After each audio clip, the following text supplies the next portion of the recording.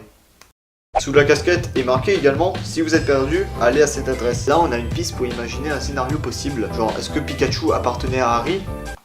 Mais dû à son amnésie, comme il le dit, il a complètement oublié ce qui s'est passé. Peut-être qu'il y a eu un événement précédent qui a fait qu'il a tout oublié. Alors si c'est ça, je suis trop fort. Quelques scènes suivantes, mais on peut voir un peu plus sur la personnalité de Pikachu.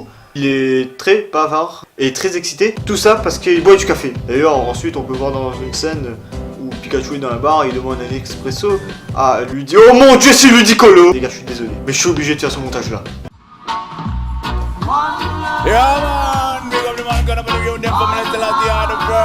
On voit de plus près des Pokémon qu'on n'avait pas vu dans l'ancienne bande-annonce. Eh mais tu t'es attaché les cheveux! Oui, comme par exemple Excellang, qui est toujours aussi dégueulasse. Et vous voyez, c'est pas un point négatif. Le Pokémon Excellang, de base, il est répugnant. Là, ils l'ont rendu plus réaliste, ce qui fait que le dégoût que j'ai pour lui est encore plus élevé. En ce qui concerne les persos, il y a cette fille dont on ne connaît rien sur elle pour l'instant. Mais on sait pertinemment qu'elle va être l'alliée de Tim durant cette aventure. Et tant mieux si on sait rien, parce que ça évite de gâcher la surprise. Et puis il y a ce gars, qui sera clairement le méchant. Et puis Dracofeu, maintenant, bah c'est une KR. Alors quand j'ai vu le physique du Boog, je me suis dit, mais putain, c'est quoi cette merde? Et puis je me suis souvenu que dans les jeux Pokémon, bah, les dresseurs, ils ont tous des physiques et des vêtements assez particuliers. Hein. Enfin bref, ça correspond. Bon, le seul truc que je regrette, c'est qu'il y a un tatouage Dracofeu. Là, on rentre complètement dans le cliché. Sans transition, s'ensuit des scènes avec une bande sonore qui risque de faire clair ma vidéo, parce que vive UMG, montrant plein de Pokémon dans différentes situations. Déjà, il y aura une arène, donc ça c'est cool, avec un Tortank en attaque contre des Ectoplasma. Et bon Dieu, qui sont effrayants. Et justement, c'est encore un bon point, parce que Ectoplasma,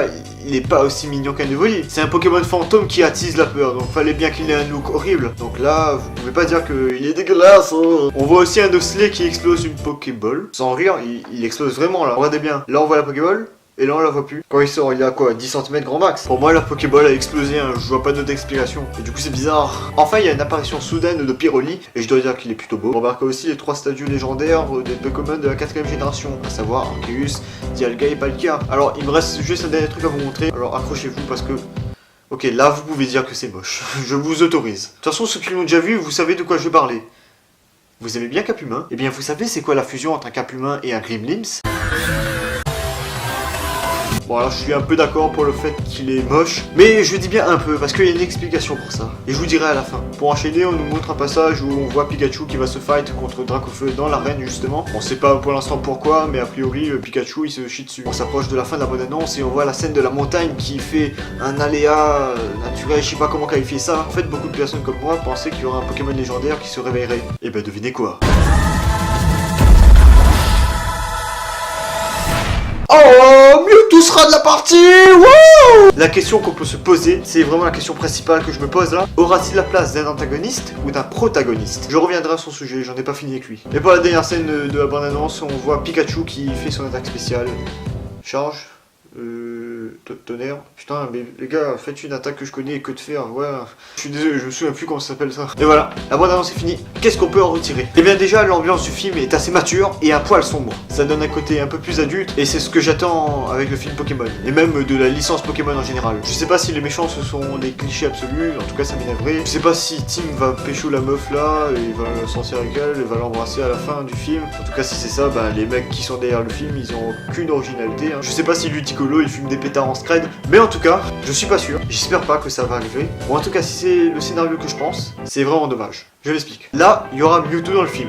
Le souci, c'est qu'on sait pas s'il est gentil ou méchant. Mais il y a un truc qui peut nous aider. Si vous regardez les yeux de Capumin et de Dracofeu, vous pouvez voir que leur pupille est mauve. Et qui avait les yeux mauves dans les animés de Pokémon? Eh bien, tout simplement les Pokémon contrôlés par Mewtwo dans le tout premier film Pokémon. Ah, est-ce que je sous-entends qu'il y aurait une part du scénario repompé du tout premier film Pokémon? Ah oui, je sous-entends ça et j'espère sincèrement que que c'est une mauvaise théorie. Ah oui, un dernier point. Dans les deux bandes annonces, on voit une voiture qui se fait martyriser. Et il y a un mec qui sort et qui est mal en point. Ça, c'est une boule de feu envoyée par Mewtwo. Et lui, c'est le père de Tim, c'est Harry Goodman. Et si c'est bien ça, bah les mecs, ne faites plus de bandes annonces. Parce que si c'est pour faire du spoil, ça sert à rien. Alors vous faites bien les bandes annonces. Parce que ça peut vraiment être ça, hein. Le Mewtwo essaie de buter le père de Tim. Et voilà, c'est la fin de cette rubrique numérique. Alors je l'ai pas dit tout début, parce que je te fais exprès. Il y a toujours cette petite vidéo bonus de fin. Quand vous commandez une bière, bah on vous sert la bière et puis voilà quoi. Mais dans cette vidéo, les gens vous servent une bière Avec un fusil. There we go.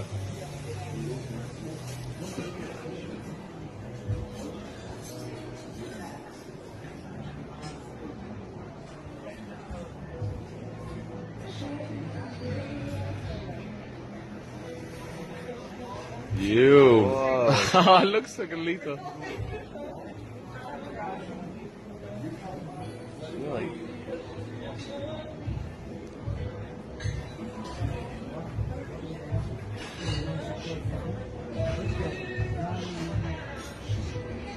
Really? Hey, atta girl. Thank you. en toute tranquillité. Déjà le premier truc qu'on s'est vraiment posé c'est ça sert à quoi? Vraiment ça sert à quoi de verser ta bière sur le canon d'un fusil de chasse enflammé? What? C'est quoi le concept? C'est quoi ta bière quand tu la bois après tu craches du feu?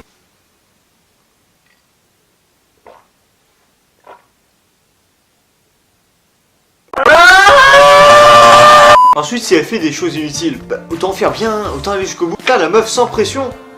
T'as compris? Bière, sans pression. Du coup la meuf en toute tranquillité utilise le feu sans prendre la peine de se protéger quoi. Elle a rien à foutre du bordel. Après qu'elle fait ça tous les soirs quoi. Non mais tes mains, la flamme touche ses mains quoi.